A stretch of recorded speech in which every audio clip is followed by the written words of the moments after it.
দেখেন এই তারেক রহমান 1000 মাইল দূরে বসে থেকে একটি দফায়, এই 31 দফার একটি দফায় উনি বলেছেন বিএনপি যদি ক্ষমতায় আসে প্রত্যেকটি কৃষক পরিবারকে একটি করে ফ্যামিলি কার্ড দেওয়া হবে। ন্যায্য মূল্যে ওই যে এখন আধুনিক ট্রাক্টর, আধুনিক ধান কাটার যন্ত্র পাইছে, ওই কার্ডের মাধ্যমে আপনারা সেটাও গ্রহণ করতে পারবেন। ইভেন যদি যোগ্য চিকিৎসা নিতে পারবে বাংলাদেশের সর্বোচ্চ চিকিৎসালয় থেকে। এখন বলতে পারেন যে এগুলো কি মাগনা নাকি, কি পয়সা ছাড়া নাকি? না, কাছ থেকে ন্যায্য মূল্যে সবকিছু গ্রহণ করবেন, চিকিৎসা, বীজ, সার সবকিছু গ্রহণ করবেন। বছর শেষে যে ফসলটা আপনারা তুলেন, ঘরে তোলার পরে আপনারা বিক্রি করবেন, এই বিক্রি করতে গিয়ে যখন বাজারে যান তখন কি হিসাব করে পান?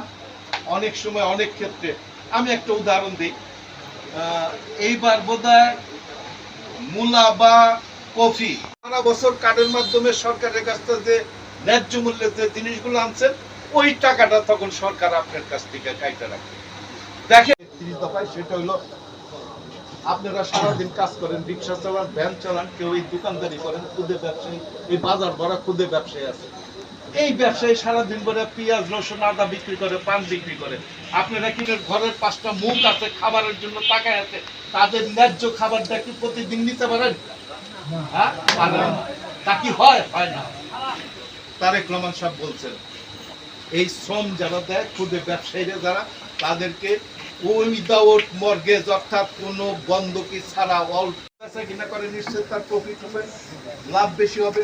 এখন যদি 2 মণ আলু বেচে যদি তার 20 টাকা লাভ হয়, এখন তার 4 মণ আলু যদি বেচতে পারে, পুঁজি যদি মাত্র সুদে ঋণ দিবে। এই কথাটাও এই 31 দফায় দেখা। আরেকটি বিষয়, 31 দফা ব্যাখ্যা করতে গেলে অনেক সময় লাগবে। আপনারা সিনেমা দেখবেন, আমি আপনাদের কাছে ক্ষমা চেয়ে নিচ্ছি। এই হয়েছে হয় নাই, কেন হয় নাই? আপনারা ধানের শীষকে ভালোবাসেন এবং আপনারা বেগম জিয়াকে ভালোবাসেন, তারেক জিয়াকে ভালোবাসেন। এই সংবাদ যখন ওই সরকারের ভালোবাসে বা ধানের শীষে তারেক রহমান সাহেব বলছেন যে আমার কৃষক ভাইদের, শ্রমিক ভাইদের যত সন্তান যোগ্য শিক্ষা নিয়ে বিশ্ববিদ্যালয় বা কলেজ থেকে বেরিয়ে আসবে, যতদিন পর্যন্ত আপনার বিড়ি টানতে টানতে মাদকের প্রতি আসক্ত হয়ে যায়, বাড়িতে এসে বাপমার উপর অত্যাচার চালায়, মাদকের পয়সা না পেলে ভাঙচুর করে, অনেক সময় মা বাপের গামিতে ভোট দিয়ে বিএনপি কে ক্ষমতা আনে, তাহলে আপনার ওই সন্তান যাতে বিপদগামী না হয়, মাদক সেবী না হয়, ওই সন্তান যতদিন ভালো চাকরি না পাবে ততদিন ওই সন্তানকে তারেক রহমান সাহেব বেকার ভাতা দিবে। আপনার কৃষক পরিবার, শ্রমিক পরিবার, মেহনতি মানুষের সংসার সুখে শান্তিতে থাকবে, আপনার এই দরজা খুলে ঘুমাতে পারবেন। এবং আগামীতে কোনোভাবেই এই বাংলাদেশে আর কোনো সরকার প্রধান যেন আপনাদের উপর স্টিম রোলার চালাতে না পারে। যদি 31 দফার ভিত্তিতে সে দেশ চললে, তাহলে আমার একটা অনুরোধ থাকবে, এই 31 দফাটা উনি বলেছেন সবার হাতে তুলে দিতে। কেননা বিএনপি যদি ক্ষমতায় আসে, উনি কিন্তু স্বাধীনতার পর বিদেশ থেকে আইসা একদিনে সব বন্ধ করে দেওয়া বাকশাল করছিল, আপনাকে মনে আছে? বাকশাল করছিল, এক দেশ এক নেতা এক দেশ, বাংলাদেশ, শেখ মুজিব এক নেতা বাংলাদেশ, আর কোনো দল রাখছিল না। খালেদা জিয়া তারেক রহমানের এই যে এটা কিন্তু একটা চিঠির মতো মেসেজ, বার্তা সবার কাছে পৌঁছায় দেওয়া। তো উনি তো জেলা বিএনপির সাবেক সাধারণ সম্পাদক জিন্নাবের নাম শুনছেন তো, কম বেশি শুনছেন না?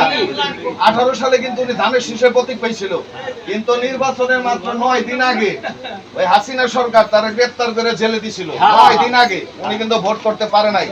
এবার ইনশাআল্লাহ উনি তারেক রহমানের কিন্তু কাছের মানুষ। কেমনে কাছের মানুষ জানেন? পক্ষে থাকবো। আপনারা জিন্নাবের জন্য দোয়া করবেন যেন আল্লাহ ওনাকে সুস্থ রাখে, ভালো রাখে। আপনাদের জনপ্রতিনিধি হিসাবে জানি ওই সংসদে আপনাদের সুখ দুঃখ অভাব অনটনের কথা বলতে পারে। ধন্যবাদ, সালাম আলাইকুম, ভালো থাকবেন, দোয়া করবেন। সার পান খাওয়াই দিবে, আমি দিয়ে গেলাম, এই যে যারা আছে সবাই সাবন খাওয়াই দিবে। বলেন আপনি যিনি কি করতেছেন?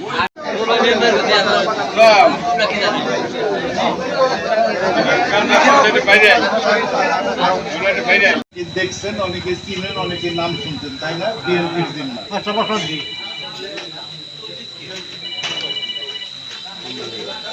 আগে একটু কথা কই, আমি একটু যাতে লেখাপড়া করে একটা ভালো চাকরি পায়।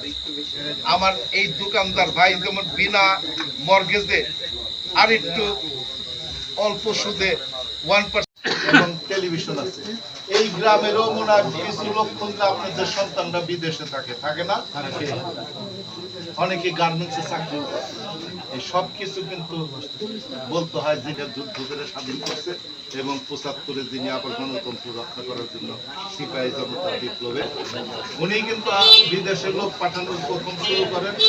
এই গার্মেন্টস ফ্যাক্টরি বাংলাদেশে প্রথম শুরু করেন এবং জানেন তো বোধহয় উনি মানিকগঞ্জে অনেকবার খাল কাটার জন্য আসে। খাল কাটা কিসের জন্য? সেচ ব্যবস্থা অব্যাহত রাখার জন্য। তার মানে কৃষক নিয়ে চিন্তা করছে। আজকে আমাদের নেতা জনাব তারেক রহমান বলার জন্য আমি এবং আমার দলের নেতা কর্মীরা দিন রাত ২৪ ঘন্টা ঘুরে বেড়াচ্ছে। এখানে কিন্তু আমরা বলি নাই নির্ধারিত, আপনাদেরকে কিন্তু বলি নাই যে আমরা আসুন আপনাদের সাথে কথা বলবো। আপনারা চলতি পথে যেখানে আমরা যাতে লেখাপড়া করে একটা ভালো চাকরি পায়। আমার এই দোকানদার ভাই যেমন বিনা মর্গেজে আর একটু অল্প সুদে 1% কোনো চাঁদাবাজ আছে কিনা, কোনো মাদক সেবী আছে কিনা যারা আপনাদের নির্যাতন করে অত্যাচার করে, এই বিষয়টা আমাদের খোঁজ নিতে হবে। যদি এরকম কোনো অনিয়ম থাকে তাহলে আপনারা আমাদেরকে বলবেন, কোনো ভয় ডরের কিছু নাই।